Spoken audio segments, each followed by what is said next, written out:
El sol, clave para la paz en el mundo. ¿Te imaginas un título así? La verdad es que el mundo está cambiando cada vez más y el motor de este cambio, en la mayoría de los casos, es la ciencia unida a la tecnología, a los emprendedores, a los negocios. Nos pareció tan interesante esto que desde Andes VC, un fondo de inversión, decidimos investigar, hacer entrevistas a distintos jugadores de este espectro, tratando de entender cómo trabajan, cómo piensan, pero sobre todo buscando las oportunidades. Y dentro de esas oportunidades encontramos algo maravilloso. Entrevisté a Lisandro Brill, una persona de quien escucho hablar desde hace décadas, un líder en el mundo emprendedor de VCs en Latinoamérica. Me dijo realmente que él está trabajando para convertir la luz solar en paz en el mundo. Escuché muchas cosas geniales de vos durante muchos años, de emprendedor a ahora independiente, y siempre, bueno, es un honor poder conversar con vos. Gracias. Me alegra lo de geniales porque en general yo soy caracterizado como loco. Apa, ¿cuál es la distancia entre genial y loco? ¿Es mucha? El éxito. Claro, el genial es el loco al que le fue bien. Así es. Entonces, bien. Que tuvo éxito, todo el mundo le daba consejo y después todo el mundo le pide consejo. Vos deberías hacer tal cosa, le decían, y ahora van y dicen, che, ¿qué hago con esto? Me encanta. Igual, a ver, mal no te ha ido en tu carrera. Bueno, como decía un amigo mío, exitoso no es el billonario en dólares, sino el que se propone impactar en 1 billón de personas. Y logra de alguna manera... Me encanta, no sé si fue... No te olvides que, a ver, yo soy economista de origen y mi propósito siempre fue el desarrollo económico medido como progreso humano, con lo cual hoy eso se mide con los objetivos de desarrollo sustentable y entonces, medio como Walt Disney, ¿no? Si a mí me importa ser muy exitoso en lo económico, pero para hacer las mejores películas. Lo que más me importa es películas. Entonces lo que estás describiendo es una persona que tiene una fuerte motivación de generar un cambio. De hecho, no sé si es de Peter Diamandis esa frase, quiero ser billonario, como ayudando un poquito a 1 billón de personas, no me acuerdo a quién se le escuché también. Querés ayudar a desarrollar el país o la región, básicamente, ese es tu objetivo. Sí, ese fue el propósito que derivó en crear el primer fondo de Venture Capital en tecnología en América Latina, que fue el fondo que creamos en el año 97, 98, muy en paralelo con la fundación de Endeavor. Ahí fuimos los creadores del primer Endeavor del mundo, que fue en Argentina, en 45 mercados. De hecho, tus amigos Santi Bilinkis y Andy Freire eran los emprendedores Endeavor del mundo también. Claro, estuve ahí y conocí a Peter y a... Linda Rottenberg, claro. Sí, que estuvieron, obvio. Sí, Linda y Peter vinieron a Sudamérica con la idea, vinieron primero a Chile y Argentina, vinieron primero a Chile, con el objetivo, era una idea, esto de promover el desarrollo económico generando inversión en emprendedores que tuvieran impacto. Y recién empezaba el tema de Internet y eso fue la idea inicial, y entonces fueron a Chile, fueron a Argentina, y en Argentina se encontraron con el primer grupo de fundadores que con $200,000 les aseguramos un cierto posibilidad de generar un proyecto, sería lo que sería el seed capital para cualquier proyecto. Y entonces, bueno, Eduardo Elstein, Wood Staton, que ahora es McDonald's, Carlos Adamo, que conoces bien, María Eugenia Estensoro y yo fuimos los cofundadores de Endeavor Argentina, que fue que creó el modelo operativo de lo que luego se fue replicando a Brasil, Uruguay, Chile. Chile entró muy pronto. América Latina fue pionero para Endeavor, pero bueno, Endeavor es el ingrediente emprendedor al desarrollo con impacto. Para que eso se ejecute hace falta capital que invierta en estos emprendedores, ¿no? Si vos mirás para atrás, o sea, Endeavor se creó hace 27 años casi, 26. Más allá de los números que uno ve de Endeavor, etcétera, este tipo de iniciativas generan un impacto real, o sea, en la economía real finalmente. Sí, sin duda. A ver, nosotros fuimos el primer fondo de Venture Capital, que fue el fondo conocido como The Hicks New State and First. Fuimos los primeros inversores institucionales en Mercado Libre. en despegar. No hay duda que el impacto del comercio electrónico, te diría, en aquel entonces era algo que se entendía poco y bueno, no hay duda que hoy este tipo de empresas a nivel de comercio electrónico, de fintech, han tenido un gran impacto en cómo vivimos claramente la actividad de compra de cosas que queremos comprar a un precio mucho más barato y competitivo, creando empleo para pymes, como es el caso de Mercado Libre y demás. Lo que sí no anduvo ahí, y diga con tu interés en el tema de Deep Tech, es que te diría que en general no hay en Endeavor muchos emprendedores Deep Tech porque Deep Tech tenés que tener base científica tecnológica, no solamente tecnológica vinculada al IT. Estamos hablando hoy de biotecnología, estamos hablando hoy de física aplicada, estamos hablando de quantum computing, estamos hablando de electrónica aplicada, estamos hablando de satélites nucleares, estamos hablando de la bioeconomía, que es un nuevo concepto que hoy para América Latina es estratégicamente importante porque permite la inserción competitiva sustentable en un rol en el cual América Latina y especialmente Sudamérica, me refiero a Chile, Perú, Argentina, Brasil, Paraguay, tienen un rol que cumplir, que se espera en el mundo que cumplamos, que es asegurar la seguridad alimentaria sustentable global. Esperamos un segundito antes de meternos ahí de lleno. Quiero terminar esta idea del venture capital. Digamos, hay gente que nos va a ver que tal vez no entiende bien cuál es el rol de un venture capitalist, digamos, un inversor de riesgo. Y lo acabas de describir de alguna manera. Lo que dijiste es, no se entendía qué era esto de despegar, de Mercado Libre. Era como nada, nadie. O sea, ¿quién ponía un peso? Hoy hasta los expresidentes ponen plata ahí, ¿no? Pero en aquel momento era medio En 1997 se cuenta la historia de que cuando veníamos a ver con Peter Kellner y Linda Rottenberg a emprendedores tecnológicos, esto lo cuenta un chileno, en realidad, que fue también emprendedor en Endeavor, dice, y entonces nosotros fuimos a ver a Linda Rottenberg, fuimos a ver a un emprendedor chileno, en aquel entonces había recepcionista en las oficinas, digamos, ¿no? Entonces la recepcionista escuchaba lo que le decíamos Peter Kellner, Linda Rottenberg, que veníamos, que Venture Capital para apoyar el desarrollo emprendedor, al emprendedor en impacto, que Venture Capital. La chica no entendía nada de lo que estábamos hablando, y entonces fue a verlo al emprendedor y dijo, mire, en el acento chileno, le decía, mire, no sé lo que dice, pero parece que esta gente viene con una mochila, toda gente muy joven, es gente que creo que lo que hacen es Venture Capital, que debe ser algo así como turismo aventura en la Patagonia. Eso era la idea que existía sobre Venture Capital en 1997-98 en América Latina.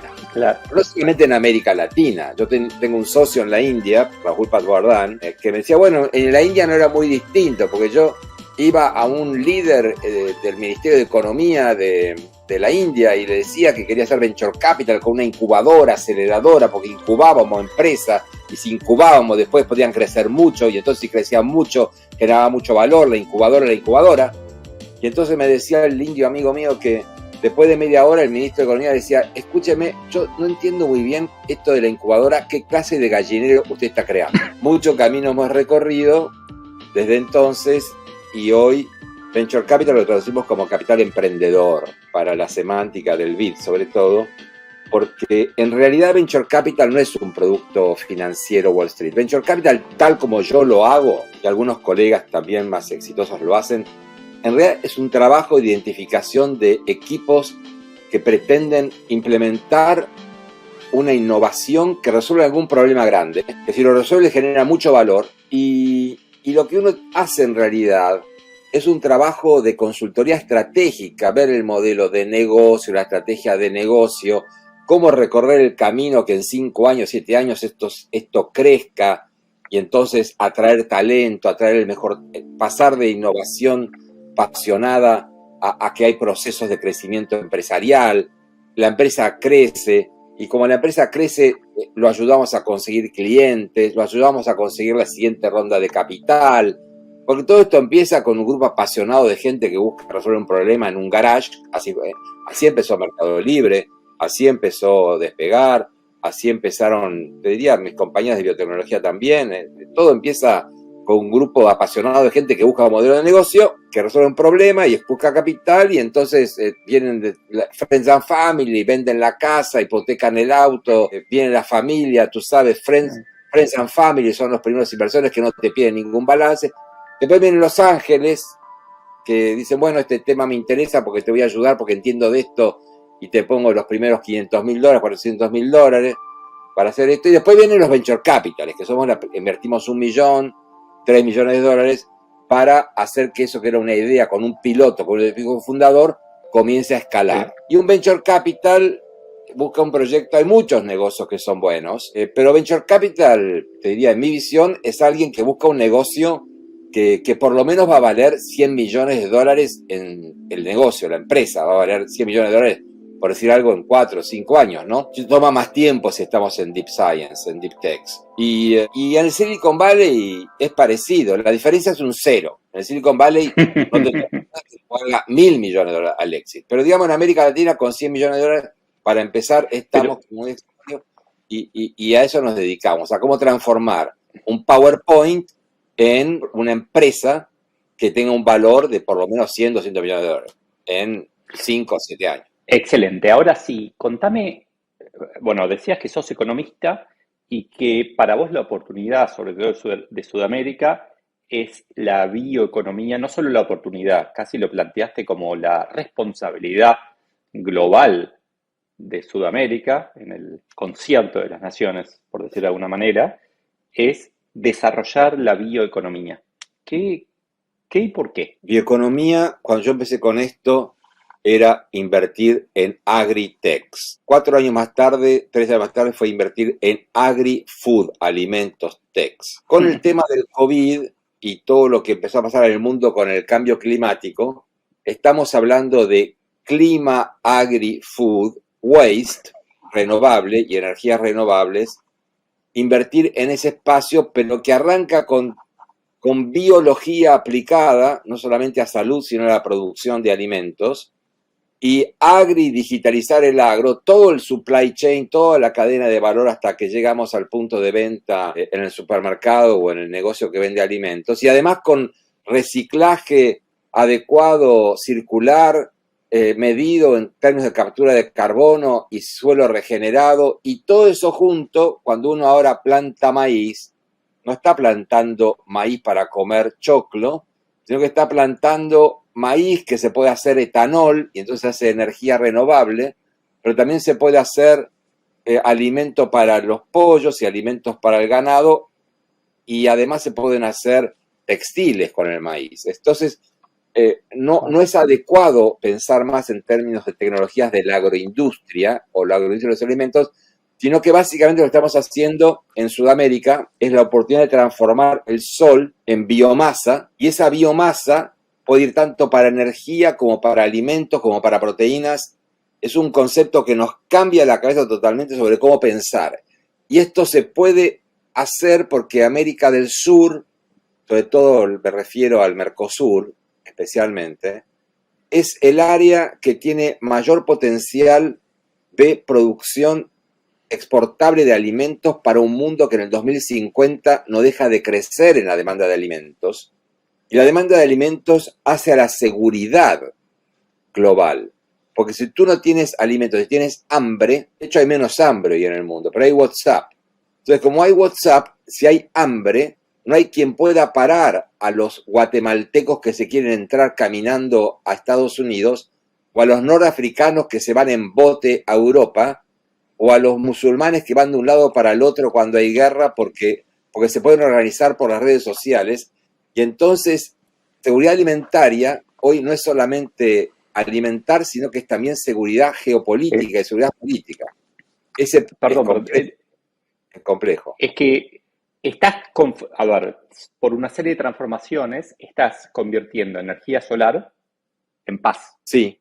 Solo que esa serie de transformaciones, o sea, de alguna manera, por ejemplo, Estados Unidos, si quisiera resolver a largo plazo su problema de gente tocando la puerta, ¿no?, en la frontera, debería invertir en bioeconomía en América Latina.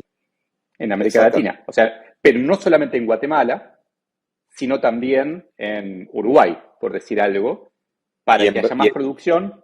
Y en Chile, y en Brasil, y en Argentina, y en Paraguay, etcétera, porque si no tenemos problema de la guerra de Arabia Saudita con Irán. Pero también viéndolo de otra manera, y ahí lo llevo a algo que pasa un poco más en Argentina, pero pasa en muchos países de Latinoamérica, este preconcepto de que el agro es como el jardín de mi casa, pongo semillas, a veces le pongo un fertilizante y espero que crezca, le pongo agua si hace falta, y eso es el agro. Vos lo que me estás diciendo es que el agro es un medio de transformación de energía solar, bueno, en biomasa, que después es un montón de otras cosas. O sea, el agro es una industria, no es una agroindustria, es industria. Yo hablaría de que lo que tenés es suelo y agua en excedente como en ninguna otra región del mundo, porque si tú vas a Arabia Saudita o a los países árabes, ellos, o a Israel, ellos invierten cientos de millones de dólares por año para desalinizar, y nosotros en Sudamérica salinizamos el agua de los ríos y de las montañas y de lo de hielo, la mandamos al mar. Entonces, es transformación de energía solar en paz, me parece una brillante metáfora. En lo profundo de eso se trata. Ese es me parece muy buena la metáfora. Para poder hacer eso tenés que pasar por tener el suelo y por tener el agua, para lo que, claro, ahora se llamaba agricultura, pero percibido desde otra manera, porque no solamente es agricultura, sino que también son energías renovables, y también porque la contribución de Sudamérica a la captura de carbono estabiliza los objetivos que tenemos ambiciosos para mitigación de los efectos de gases de efecto invernadero, que, bueno, si algo ha pasado en los últimos 3-4 años con los disturbios climáticos, es que hay convicción sobre la necesidad de ver cómo mitigar el impacto del cambio climático a nivel de la vida humana, y entre otras cosas a nivel de la producción agrícola también, obviamente. ¿Querés, como para llevarlo a lo concreto, qué proyectos te entusiasman hoy en día? Tal vez alguno en donde hayan invertido, o alguno que sepas de cosas que la gente que escuchó todo esto y que dijo, bueno, Sol en Paz suena muy lindo, pero en concreto, ¿qué es? ¿Qué partes puede tener eso? En concreto, yo estoy en mi deal warehousing, como se dice, que es el pipeline de proyectos en los cuales estoy invirtiendo en proyectos tales como de inteligencia artificial que monitorean con información satelital y de drones, por no decirte sensores, también a nivel del suelo, la trazabilidad de todo lo que se produce, la certificación de captura de carbono, y a partir de eso escalar la digitalización en toda esa cadena de valor. Traducido, yo estaba en Israel, concretamente, y me preguntaba, ¿qué hacen estos 50 productores de papa buscando estas tecnologías en Israel? ¿Qué hacen estos 4 productores de café colombiano buscando estas tecnologías en Israel? ¿Qué hacen estos productores de cebada buscando estas tecnologías en Israel? Y así. Bueno, lo que hacen es que estaban llevados de las narices por PepsiCo. O yo te firmo, Leo, que dentro de 2-3 años te lo firmo. No vas a comprar una papa frita Lay's o una papa frita Pringles que no venga con un QR que trace de dónde viene la papa, que cómo se produjo. El suelo en el cual se produjo es un suelo regenerado circularmente.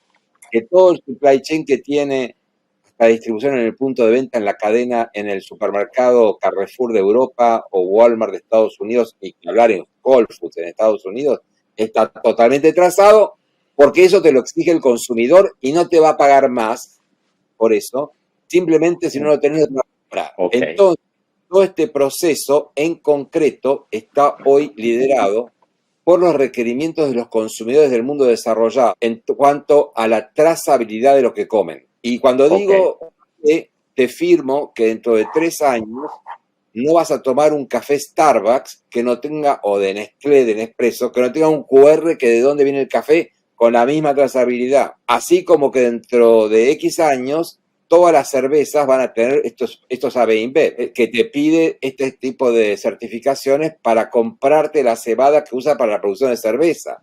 O sea, son los consumidores los que te presionan para tal cosa. Y si no lo tenés, no vas a vender. Y no solamente son los consumidores, sino que también los traders, los Cargill del mundo, los Bunge, que cuando compran trigo y sorgo y soja y demás, necesitan tener esa certificación, porque se la pidan los chinos para comer, pero como le venden trigo a De Checo y Barilla, que es el fideo que venden en Europa, De Checo y Barilla tiene que tener trazado de dónde viene, porque si no, no le van a comprar sus consumidores. Con lo cual es el mercado lo que se está exigiendo esa trazabilidad que hoy es posible con la deep science aplicada a todo el supply chain de la producción de alimentos, desde el agro hasta los transportes, hasta el punto de venta y todo el packaging que lleva involucrada la cuestión.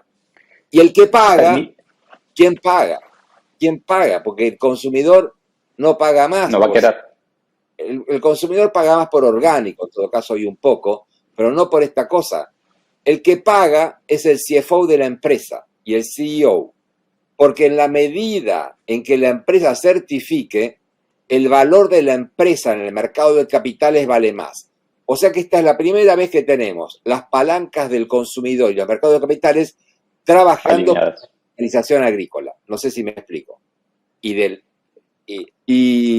en el caso de los grandes traders, que no venden a supermercados, sino que venden a China, pues en la medida en que los grandes traders puedan certificar todo lo que compran y ven, van a pagar menos tasa de interés, porque toda la regulación de los mercados de capitales inducida por los impuestos a las ganancias tiene menos tasa de impuestos a las ganancias si vos sos ambientalmente sustentable.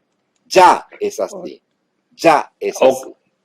Ok, entonces lo que vos me estás diciendo, porque es algo que yo no tenía tan claro, es todo este movimiento del consumidor, si querés, pero de todo, de la mayoría de la gente, empresas, organizaciones, hacia cuidar más el planeta, tiene, que no tenía antes, un fuerte fundamento económico. Me acuerdo, yo soy economista también, estudié los derechos de carbono, que era como lo incipiente en los 90, que estaban discutiéndolo, que finalmente se aplicó, pero hoy no es compra-venta de derechos de carbono, de emisión de carbono, sino que llega al punto en que está demostrado que una empresa que cuida el medio ambiente termina valiendo más que una empresa que no lo cuida. Así es, exactamente así.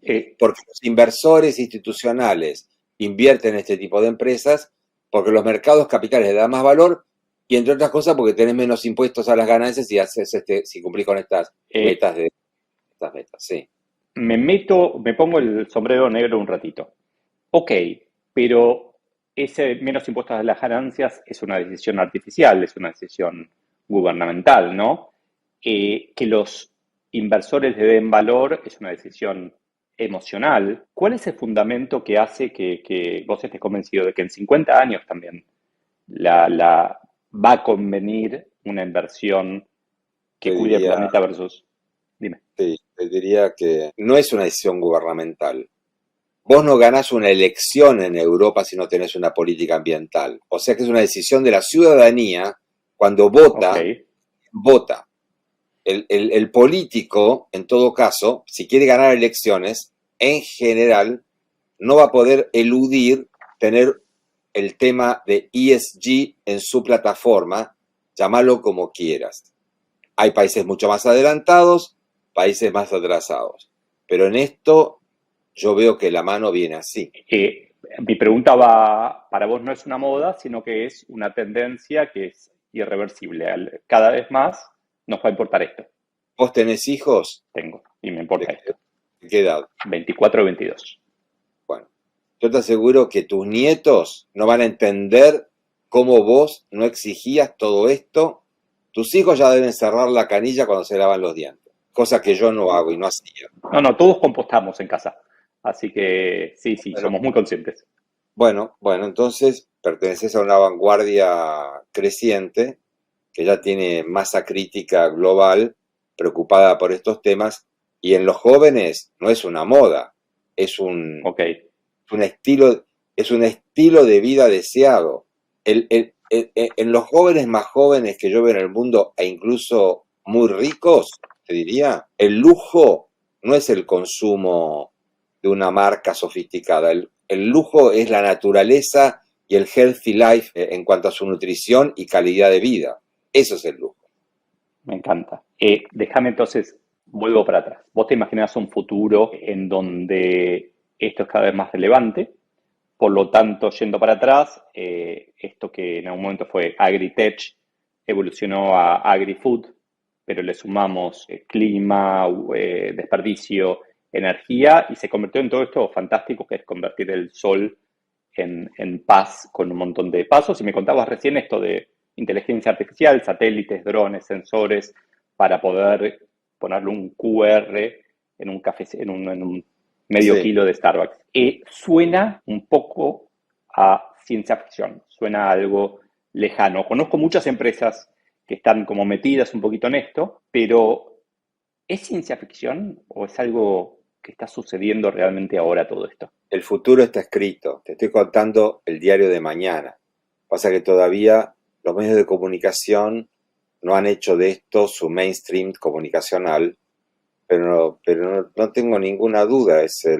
Digamos, en todo caso, la profesión del venture capitalist no es predecir el futuro, es inventarlo en función de las necesidades humanas. Y yo veo y creo, y por eso me dedico a esto, porque le veo propósito y veo que hay un interés significativo en la cuestión con masa crítica y en particular con mucho compromiso de parte de la única fuente de capital abundante hoy para este tipo de cosas en el mundo, que es los países del GCC, que son los países del Golfo, Saudi Arabia, Abu Dhabi principalmente, que ya saben que no van a poder vivir del petróleo en 20, 30 años, y que ya saben que tienen un tema de seguridad alimentaria importante, porque si no, no tienen sustentabilidad política a nivel de su sistema político, y están reconvirtiendo petrodólares en este tipo de inversiones. Los chinos también, por su lado, lo vieron a su manera,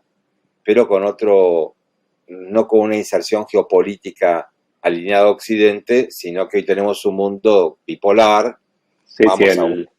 Vamos a una bipolaridad y el Global South va a jugar un rol en esto. Y yo veo que la principal fuente de inversión para seguridad alimentaria, que es el tema que me ocupa, y bioeconomía, hoy yo la ubico en Saudi Arabia y en Abu Dhabi principalmente. Entiendo, y entiendo ahora también por qué lo están haciendo ellos. Ahora, yendo a lo concreto, cuando a vos se te acercan con una propuesta para invertir, a diferencia de otro tipo de proyectos, acá suele haber una mezcla de alguien que sabe en profundidad algo de ciencia y alguien que tiene que convertir eso en un negocio. Es como, por lo menos tal vez es un prejuicio. El científico tal vez ni siquiera tiene tiempo de pensar el negocio con lo que está haciendo. Y el que puede pensar un negocio no tiene tiempo de saber tanta ciencia. ¿Es así? ¿Se te acercan ya juntos? ¿Se te acercan científicos? ¿O los vas a buscar? ¿Cómo funciona el Venture Capital para esto, Deep Tech o bioeconomía en general? En general, los científicos tienen por vocación publicar papers. Y su carrera, como dice un ex ministro de Ciencia y Tecnología de la Argentina, Lino Barañao, dice: acá lo que tenemos es una gran industria forestal, porque producimos paper y no patents. Entonces, claramente, América Latina no es un área que hasta ahora haya demostrado tener eficiencia y eficacia en transformación de deep science en tecnologías con potencial de mercado. Claramente hay más ciencia que tecnología y hay poca aplicación relativa hasta ahora, si bien hay muchos ejemplos, y el trabajo de Ignacio Peña para el BID muestra la evidencia sobre la cantidad de proyectos de base científica o tecnológica que están buscando financiamiento, y no hay financiamiento de Deep Tech en abundancia en suficiente en América Latina para capturar lo que América Latina está haciendo, que por supuesto no compara con China, Estados Unidos, pero que no es que no tenga, sino que tiene, y ahí lo que estamos tratando de hacer es varios de los que estamos en este negocio de Venture Capital, es en ver cómo producir startups de base científico-tecnológica con potencial. Porque si vos producís startups de base científica, tecnológica, armando y uniendo ciencia, tecnología con mercado, si lo haces de una manera competitiva, cualquier cosa vale 500 millones, $1 billón al éxito. ¿Cómo es este proceso? El proceso, diría yo, soy uno de los arquitectos que estructuró CITES. CITES es, no sé si conoces, es un fondo de Venture Capital creado por Sancor Seguros que tiene por propósito invertir solamente en proyectos de científicos que tengan patentes. Si vos tenés una patente en cuestiones de salud, en cuestiones de biotecnología, en cuestiones de equipamiento, lo que sea, esa patente no es una patente que tenga como mercado una geografía nacional. Una patente, por definición, tiene como mercado un proyecto global. Entonces, en general, lo que hacemos, o hacíamos cuando yo estaba con el Comité de Inversiones de CITES, era validar el proyecto en lo científico y unirle un emprendedor más bien de visión de mercado y producir este genoma donde ciencia, tecnología y mercado se ponían en armonía. En el caso de Argentina, tú tienes a Gridex, que es un caso también de transformación, ni siquiera con patentes, ya científicos que los junta con emprendedores. Y el desafío en común que tenemos es cómo escalar esto a los mercados de Estados Unidos, porque si vos haces Deep Science o ciencia, tecnología aplicada al mercado, puedes llegar en todo caso con los fondos que hay en América Latina disponibles, pagar el $500.000, el millón, 3 millones. Pero automáticamente cuando vas por un mercado que es de billion, tenés que pensar que tenés una serie A de $10 millones y una serie B de 50, 100 millones de dólares. Ese dinero yo no veo que esté todavía en América Latina, con lo cual la escalabilidad al mercado de Estados Unidos es imprescindible. Es imprescindible, no solamente que es clave, sino que es imprescindible para capturar el valor de lo que estás creando. Por eso el rol del Venture Capital va de identificar al científico tecnológico, unirlo con el CEO, armar ese equipo, establecer procesos que generen una dinámica de que el piloto funciona para escalarlos a Estados Unidos, conectar con la serie A en Estados Unidos y de ahí en más seguir intentando que creemos lo que podemos mantener acá siempre, a medida que nos lo propongamos, como es en el caso de Chile. Mi socio Pablo Valenzuela y Sebastián Bernales, en un proyecto que tenemos de biotecnología en Argentina, se llama QueClon. Bueno, en Chile está el Instituto de Ciencias para la Vida, que sería un instituto del ELUAR chileno, con cientos de científicos trabajando para Estados Unidos y la empresa que después va a cotizar en bolsa. Esto ya acontece. Ahora, veo como un contraste con el siglo XX, en donde muchas startups de aquella época, nombraste, ¿no? Mercado Libre, Despegar, bueno, Officenet también era eso, eran copias de lo que se hacía en Estados Unidos. Era ver en Estados Unidos Expedia y decir acá hagamos Despegar, aunque no haya sido realmente una copia, pero era como que había un paralelismo entre que en Estados Unidos se empezaba algo y acá se replicaba. Officenet claramente fue eso.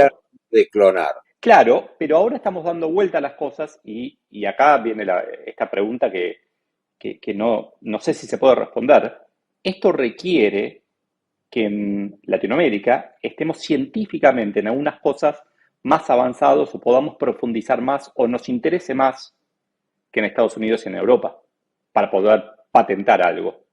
¿Eso sucede? ¿Eso pasa o puede pasar? Eso pasa. A ver, vamos a CRISPR. Uno de los candidatos a premio Nobel por CRISPR es Luciano Marraffini, formado en la Universidad Nacional de Rosario, con posgrado luego en Rockefeller University. O sea que en Argentina en particular tiene 3 premios Nobel en ciencias. Eso ha creado una capacidad científico-tecnológica que no es inmaterial. También es el único país de América Latina que ha completado el ciclo nuclear. Entonces eso te da una base científico-tecnológica relevante para proponerse proyectos de este tipo de cosas. Y si vas a la práctica, Satellogic nace del INVAP. Satellogic, el primer satélite se hizo en Bariloche, en INVAP. Skylum, que es la empresa argentina de origen, que conecta Wi-Fi con láser entre satélites de baja órbita y órbita estacionaria, nació el Instituto Balseiro y el INVAP. O sea que sí, te diría, hay un potencial todavía no capturado en América Latina para aprovechar. Y yo mismo leyendo el trabajo de Ignacio Peña me sorprendí que hay mucho más de lo que yo pensaba con potencial posible. Lo que hay que hacer es conectar a los ecosistemas de ángeles inversores y de series A de inversión americanos con este deal flow de alguna manera. Rol que a partir del año que viene está asumiendo Uruguay a partir de la decisión del gobierno de Estados Unidos y la Casa Blanca de establecer en Uruguay el hub para toda América Latina de la APEP, que es la Alianza para el Desarrollo Innovador, Sustentable, Científico, etcétera. Y Uruguay, junto con otros 12 países de América Latina, forma parte de esa alianza y a Uruguay le tocó justamente armar esa red de inversores ángeles, inversores de venture capital para toda la región con el apoyo de la Casa Blanca. Tema que se está en este momento diseñando. Estamos en la etapa del diseño de eso, liderado por Uruguay Innovation Hub. Ahí están Sabrina Saukeliski e Inés Bonita trabajando en el tema y bueno, y estamos tratando de ver cómo contribuir a América Latina para transformar a Uruguay. Uruguay ya es el Luxemburgo de América Latina. Hay un libro que recomiendo leer de María Eugenia Estensoro que se llama Laboratorio Uruguay, que muestra cómo en Uruguay yo puedo probar todas estas cosas porque tengo la posibilidad de hacerlo desde el punto de vista de la estabilidad jurídica, la seguridad económica, la posibilidad de atraer capital. Pero con esto Uruguay puede convertirse en una startup nation atrayendo talento y la aspiración de Uruguay es poder tener más éxito que Startup Chile en esto para retener el talento a partir de que Uruguay te ofrece lifestyle que en este momento es muy atractivo y está recibiendo talento. De los argentinos que van solos, pero también del mundo, porque por cuestiones de seguridad, yo conozco, no sé, a un inglés llamado John Pfeffer, por ejemplo, que está trayendo sus empresas de Europa Oriental a Uruguay. Esto porque por un tema de seguridad global, geopolítica. Y estoy viendo a norteamericanos que están viendo en Uruguay un lugar en el cual también les gusta vivir. Algo va a pasar en Uruguay con esto. No sé si conoces el programa de New Lab. New Lab es la principal incubadora de tecnologías disruptivas basada en New York. Para que te ubiques, New Lab es un formato de incubación que recibió $800 millones de inversión de la Ford para establecer en Detroit el sistema de innovación para movilidad. Esto va autos, motos, drones, lo que se te ocurra. Bueno, Uruguay es el centro hoy de innovación para toda América Latina en una coinversión de New Lab con Mercado Libre para que cuando te llegue a tu casa un dron con el delivery, eso se va a haber hecho en Uruguay. Wow. Me llama la atención ahí dos cosas. Por un lado... Insisto en Uruguay.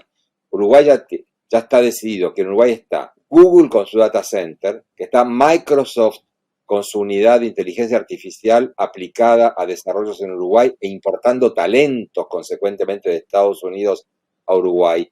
Tenés Qualcomm de ingeniería de movilidad que establece una base de operaciones en Uruguay también. A lo que voy es que yo ya veo procesos de atracción en Uruguay basados en lo atractivo que el país es, pero no por el lado solamente fiscal, por las condiciones que está ofreciendo Uruguay para establecer compañías de conocimiento. Me encanta. Hay dijiste al pasar, cuando un dron te entregue, como que nombraste un montón de cosas que tal vez para un científico no son ciencia ficción, pero que para una persona promedio que nos cruzamos en LinkedIn, lo ve y dice, no, bueno, pero esto no va a pasar nunca.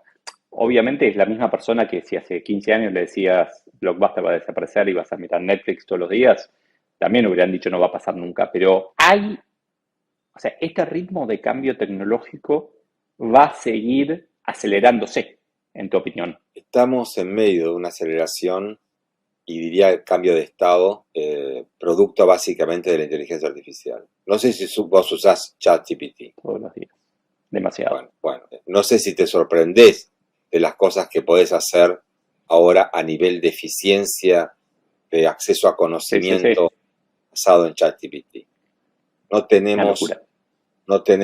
Todavía no tenemos claridad de a dónde termina esta capacidad de acceso tan transparente al conocimiento del mundo para implementar en los trabajos cotidianos que hacemos. Y sí, yo creo que estamos en una aceleración del cambio tecnológico que nos lleva a un cambio de estado impredecible todavía, porque las implicancias no son solamente positivas, sino también que son negativas, porque la inteligencia artificial aplicada a la predicción de conductas de gente que navegamos por Internet está mostrando que ha derivado en manipulación psicográfica, no solamente de consumidores, sino también de votantes en el sistema político. Con lo cual, ¿cómo va a transformarse la sociedad para que tengamos privacidad de neurociencias en nuestras conductas y no ser manipulados por el proceso de uso de inteligencia artificial en nuestras decisiones ciudadanas? Es una agenda totalmente abierta.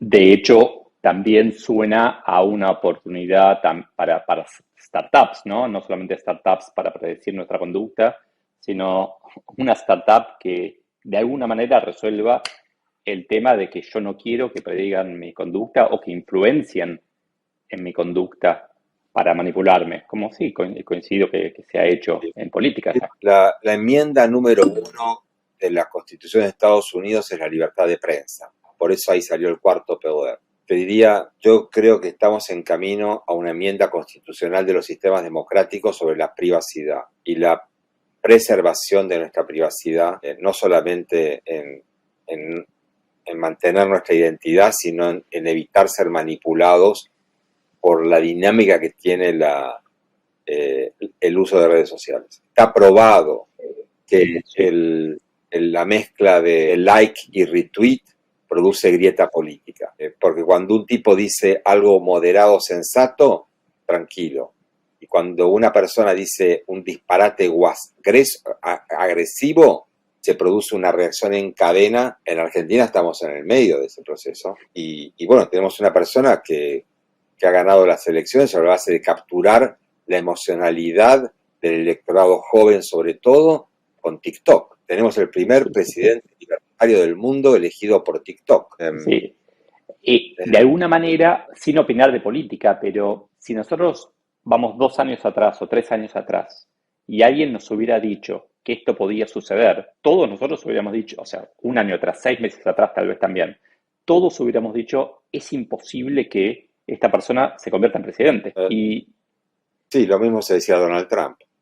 Claro, pero entonces lo que yo digo con esto es, llevemos esto a la tecnología. Si están sucediendo cosas 6 meses o 1 año después de haber dicho que era imposible que suceda, tal vez tenemos que empezar a dudar de de todas nuestras opiniones. No, esto nunca va a pasar. Tal vez en 1 año se resuelve, bueno, se cura. A ver, no sabemos exactamente, pero a ver, ¿vos lees Yuval Harari, por ejemplo? No. Yuval Harari... claro, sí, Harari. Sí. Es un historiador israelí. Sapiens. Sí. Homo Sapiens, exactamente. Es un libro bestseller en el mundo. Bestseller. O sea que la agenda que Yuval Harari plantea, que ha sido bestseller de dirigentes políticos del mundo, no está muy encarnada a nivel de la opinión pública educada todavía.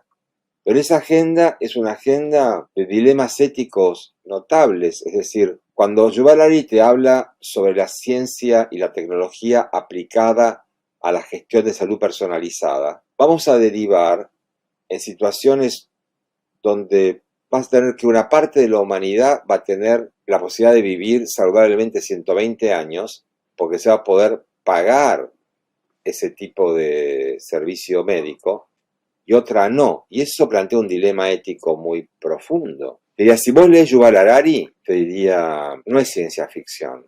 Es un escenario probable de cómo el mundo va a evolucionar dependiendo de lo que hagamos como ciudadanos para poder mantener lo que uno llama una vida de calidad humana que respete nuestros valores. Es que ahí, y lo linkeo de vuelta con Deep Tech, y hay muchísimo que está sucediendo de lo que no se habla. Me decías antes o sea, me describías todo un ecosistema creándose con Uruguay como hub en algunas cosas, pero también con un montón de instituciones de las que, o sea, o de desarrollos tecnológicos de los que no se ha, o sea, no estamos casi nunca, salvo que los busquemos, hablando habitualmente de esto. Como que hay muchísimo Bueno, muchísimo que está siendo cambiado. hay una dinámica de la adopción de tecnología y disrupciones. Hay un gráfico que vos habrás visto.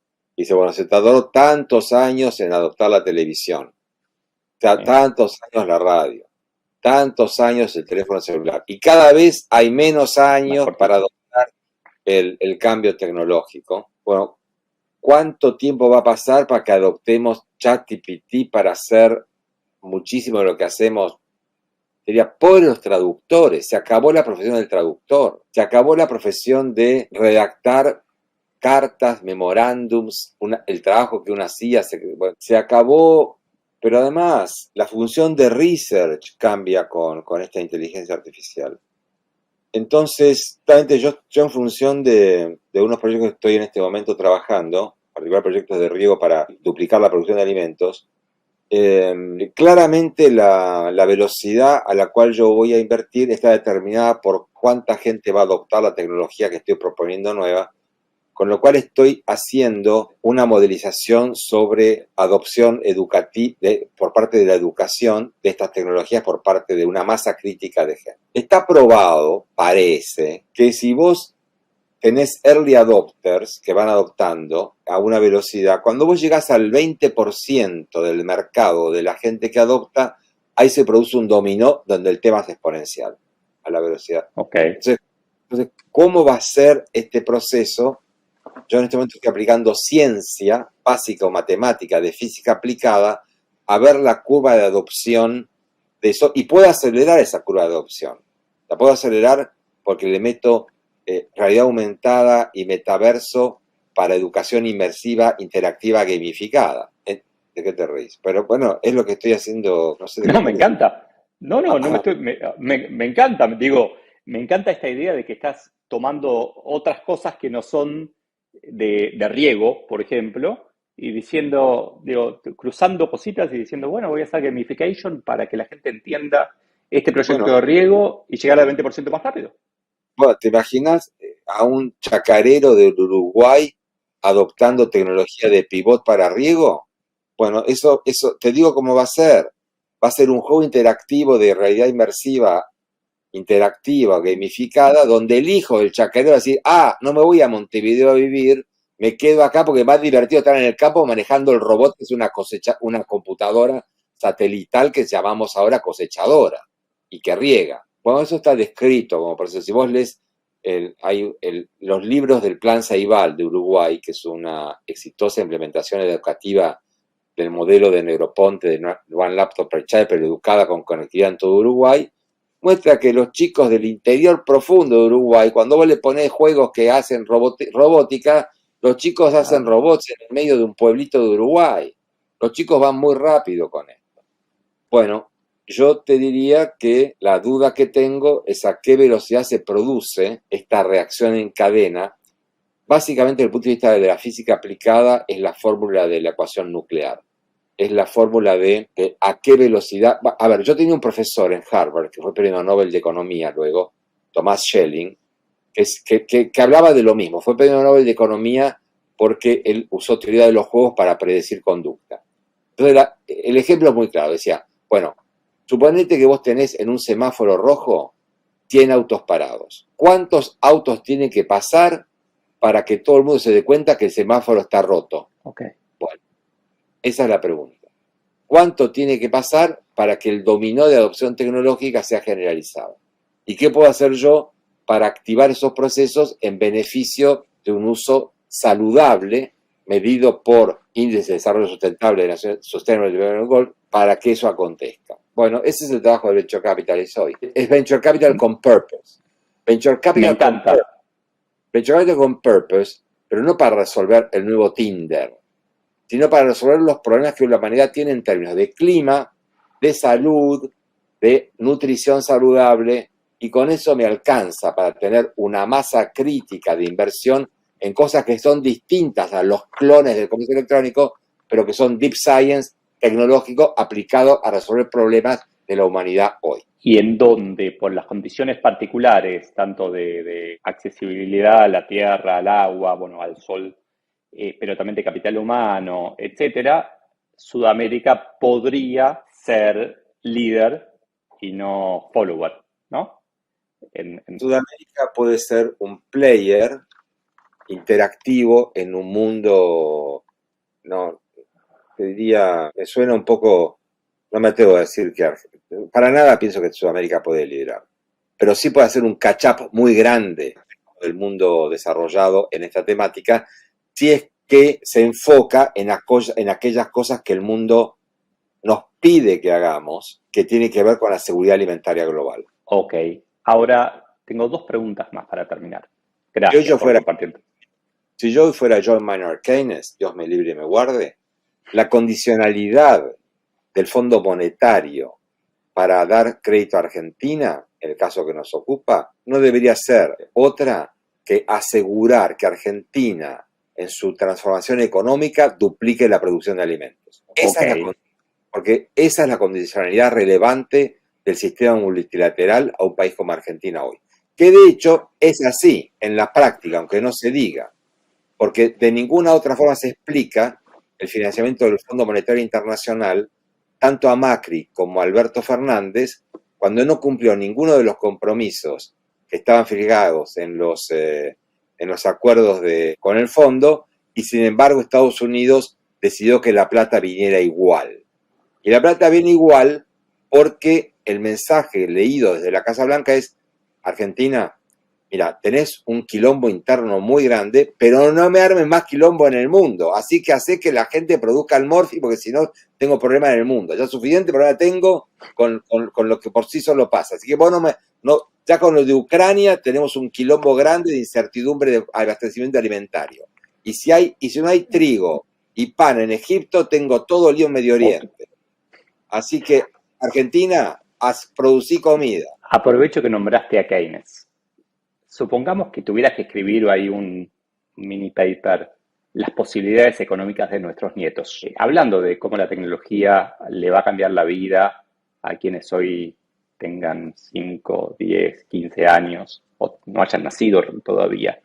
¿Qué es lo importante que nosotros, los adultos hoy, tenemos que saber pensar para nuestros nietos? Educarlos en una visión del mundo sustentable, con una flexibilidad cultural en su formación. Yo soy un tipo muy de los liberal arts. Yo fui a Harvard, pero antes yo me formé en el Colegio Nacional de Buenos Aires. Ahora tengo una formación humanística muy fuerte. Yo no podría hacer todo lo que hago sin haber estado formado en el Buenos Aires, que me dio una visión muy rica y diversa y flexible para trabajar bajo mucho estrés, pero te diría, el secreto de los exitosos futuros es saber que tenemos cisnes negros año por medio. Cuando no es el COVID, es la guerra de Ucrania. Cuando no es la guerra de Ucrania, es la guerra del Medio Oriente. Y todo eso cambia condiciones, lo cual te exige tener mucha flexibilidad, o sea que educarnos en ser muy flexibles, educarnos en ser resilientes, porque tenemos que tener capacidad de recuperarnos, porque el mundo nos pone una presión enorme en este momento geopolítica, pero también tecnológica, y entonces ser educados para poder enfrentar esta realidad del mundo que está caracterizado por la incertidumbre, y donde te diría que dentro de todo, Sudamérica posiblemente sea la mejor región del mundo en cuanto a paz. Y eso es un activo muy importante que yo valoro. A ver, yo otro día te voy a contar de por qué cuando estaba en Harvard en la biblioteca decidí regresar a la Argentina. Porque estaba en la biblioteca en 2 palabras. Y había un informe en la biblioteca de Harvard que decía confidencial secreto de MIT, escenarios de guerra nuclear secreto. Entonces yo agarré los libros, abrí los libros. Si dice confidencial hay que abrirlo, claramente. Estaba ahí para estudiar, estaba en la biblioteca, estaba para estudiar. Que había mapas, y había mapas con planiferios del mundo sobre escenarios de guerra nuclear. Después del primero y segundo blast, el único lugar del mundo que parecía clean seguro era el sur de la provincia de Buenos Aires y toda la Patagonia. Yo dije, yo vivo a walking distance de ahí, así que por eso a mí de aquí no me sacás. Mirá el pensamiento estratégico a largo plazo que tenés ahí. O sea, si el cisne negro es eso. Bueno, porque en ese momento estábamos hablando de los 1981, 82 que yo estudiaba, el escenario era de Guerra Fría y toda la agenda en Harvard tenía un componente vertical muy grande que era el tema de seguridad nuclear respecto de la Guerra Fría. O sea que ese era un tema. Creímos que con la caída del muro de Berlín el mundo se estabilizaba definitivamente. Y ahora vemos, cosa que no he visto así publicado en los diarios, que hemos tenido el primer escenario de guerra espacial. Porque cuando los yemenitas lanzan un misil hipersónico producido por Rusia, pero lo lanzan contra Israel hace un mes, a Israel en una central tipo NASA con Estados Unidos lo destruye en el espacio, eso salió en el diario, pero te diría, eso fue la Guerra de las Galaxias. Fue el primer escenario concreto de guerra espacial. Por supuesto que venimos a una velocidad donde se acabaron la caballería de los caballos y los tanques. Hoy la caballería y los tanques son los drones. Cambió toda la doctrina de la táctica militar a partir de esta revolución tecnológica. Pero estamos avanzando más rápido aún. ¿Vos sabés por qué Skylum recaudó lo que recaudó en plata a los chicos del Balseiro en Estados Unidos?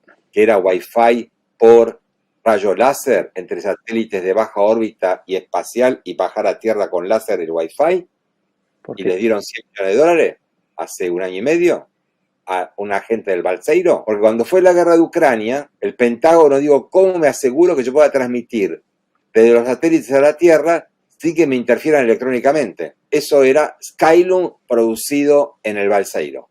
Le pusieron 100 palos verdes para desarrollar la aplicación en escala de Skylum. No sabía, qué interesante. Y también ahí me quedo pensando, porque lo dijiste en varias oportunidades, vos lees el diario de una manera distinta a la mayoría de la gente. Vos ves cosas en las noticias que tal vez se nos pasan por alto. O sea, es como... ¿Estás educado para eso? Sí, yo fui periodista 5 años. Bueno, lo primero, entonces me tenés que preguntar, es qué diarios leo. Me da miedo, porque seguro que no son los que leo yo, pero contame. Las publicaciones que yo dedico más tiempo de lectura son la revista semanal The Economist, bien, diario Financial Times. Okay. Son las 2 principales publicaciones que leo, que tienen una visión global, estratégica de a dónde va el mundo. Y ya con eso, como que no me da mucho más tiempo para leer muchísimas más cosas. Me estoy informando mucho de grupos de WhatsApp que me hacen la síntesis, me hacen la curaduría. Digamos, hay grupos de WhatsApp que yo valoro porque la gente publica buenas cosas que me ayudan, y de ahí voy después a tal diario de New York Times o a La Nación, a tal cosa. Estoy funcionando así, te diría. Y en particular me está pasando lo siguiente, además. No sé cómo vivís vos, pero estoy buscando, ayúdame. Estoy buscando una aplicación que me chupe el WhatsApp y me lo suba a mi base de información de mi equipo de trabajo, sea por mail, o sea Pipedrive, o sea lo que fuera. Porque en realidad, hoy, en cómo estoy funcionando, yo no leo mails. Leo mails cuando me dicen por WhatsApp, te mandé el contrato, te mandé esto, te mandé aquello. Yo a duras penas trato de mantenerme al día en mis interacciones de WhatsApp. Y, como dice un un socio mío mexicano, yo tengo un fondo en México que se llama Alta Ventures, hay 20, 30 family offices ahí, tenemos 3 unicornios ahí, que son Technisys, Clippy y Vidanger, y me dice, Lisandro, today businesses go at the speed, a la velocidad de trust, confianza y WhatsApp. Me encanta. A tu pregunta, seguro hay una forma de automatizarlo, de poder pasar del WhatsApp al mail seguro, pero no queremos eso, pero de pasar de WhatsApp a Trello, a Asana, alguna otra plataforma en donde... En eso estoy, sí. Bueno, ayúdame con eso y me cobro la entrevista. No sé si soy la persona para ayudarte, pero tengo a alguien para ayudarte y después hacemos follow-up. Última y cerramos, Lisandro. Súper interesante. La verdad que te agradezco muchísimo todo el tiempo que me regalaste. Mira ahí, que me regalaste, subrayo. Si alguien, supongamos que nos está viendo alguien que dice, te voy a hacer una corrección. Sí. O sea que yo fui subsecretario de Comercio Exterior de la Nación, el presidente Alfonsín. Inventamos el Mercosur. Sí. Entonces yo le decía a mi secretaria lo siguiente. Mire, de todos los llamados que usted me pasa primero, yo atiendo a mis hijos y mi familia. Los segundos llamados es a un periodista. Porque llama a un periodista o alguien que maneja medios, no hablas con uno, hablas con 10.000, 100.000. Totalmente. Y vos sos eso. Entonces, por eso para mí era importante atender a tu mensaje. Porque no hablo con uno, hablo con... ¿Cuántas personas te siguen? Y en LinkedIn 125.000, en Twitter 200.000, tengo 40.000 en un newsletter, pero ese va por mail y ya no leemos mails, pero 100.000 en Instagram, sí, muchos. Entonces cambio mi frase y digo, muchas gracias por invertir tu tiempo en mí. Es una inversión. Ahora... Es lo que decía el competidor de Keynes, Kaleski. ¿Qué decía? Un obrero gasta lo que gana, pero un emprendedor empresario gana lo que gasta. Ok, me encanta, para pensarlo. Así que en este caso yo gané por lo que invertí en esta hora.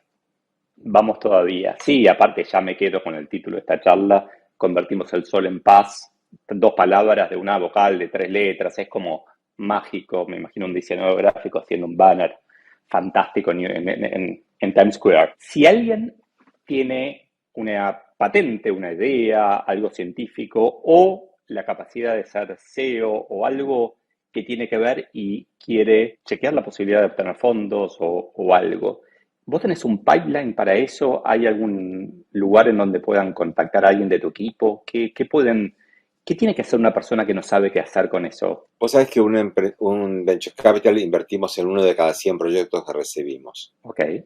Cada 10 proyectos que invertimos, 1 home run y 2 vamos bien.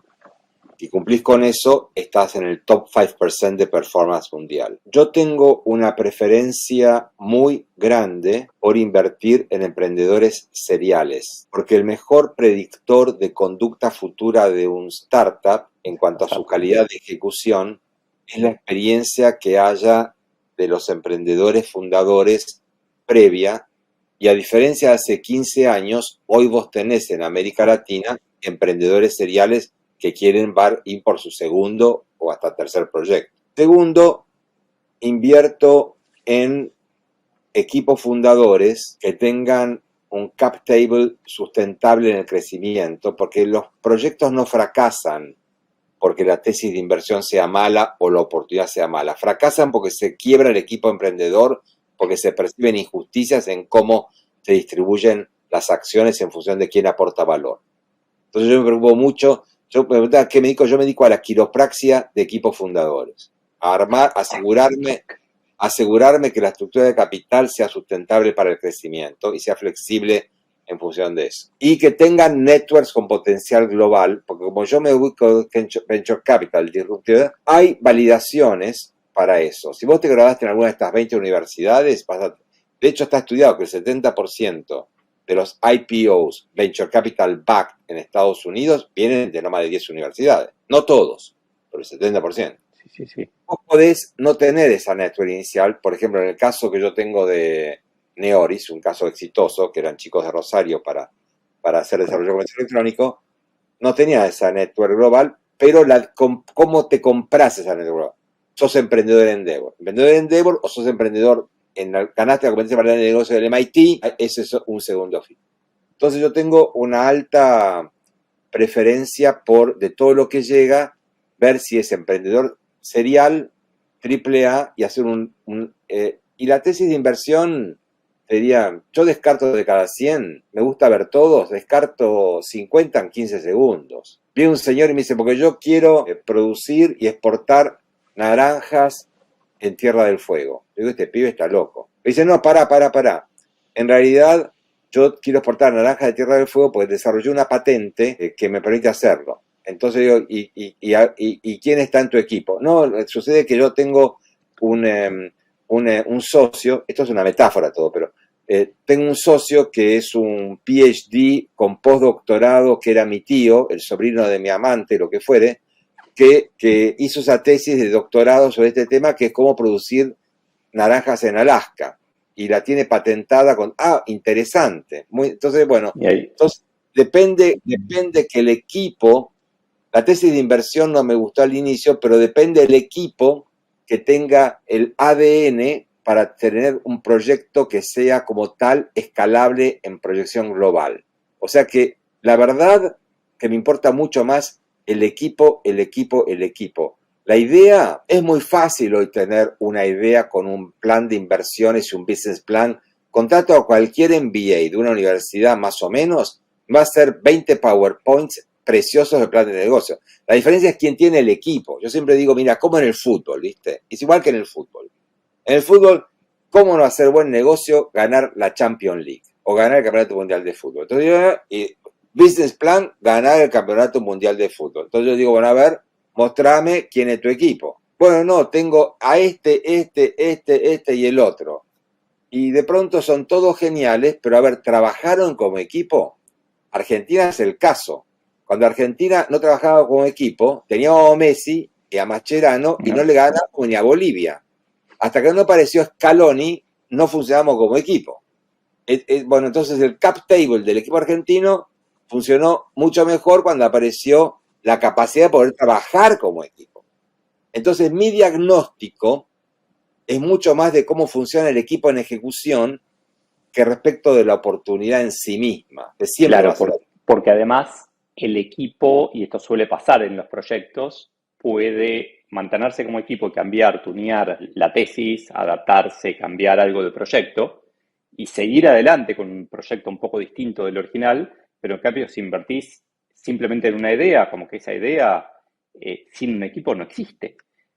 Pero es paradójico porque a mí se me acerca mucha gente con ideas brillantes, convencidos de que la idea es lo valioso, de que no, tengo idea brillante, naranjas en Tierra del Fuego. Y terminan su proceso de buscar dinero y volver a la empresa donde estaban, en la multinacional, haciendo un trabajo rutinario, terminan de vuelta en esa empresa diciendo no se puede conseguir dinero porque la verdad que nadie quiere invertir en producir naranjas en Tierra del Fuego, sin darse cuenta de que tal vez no siguieron este proceso de entender que un Lisandro Brill espera invertir en un equipo más que en una tesis, que no hablaste de la confianza ahí, pero hablaste de la confianza, ¿no? Que tenés que poder confiar en ellos, que tengan un network, que tengan resuelto estos problemas potenciales de egos y acciones.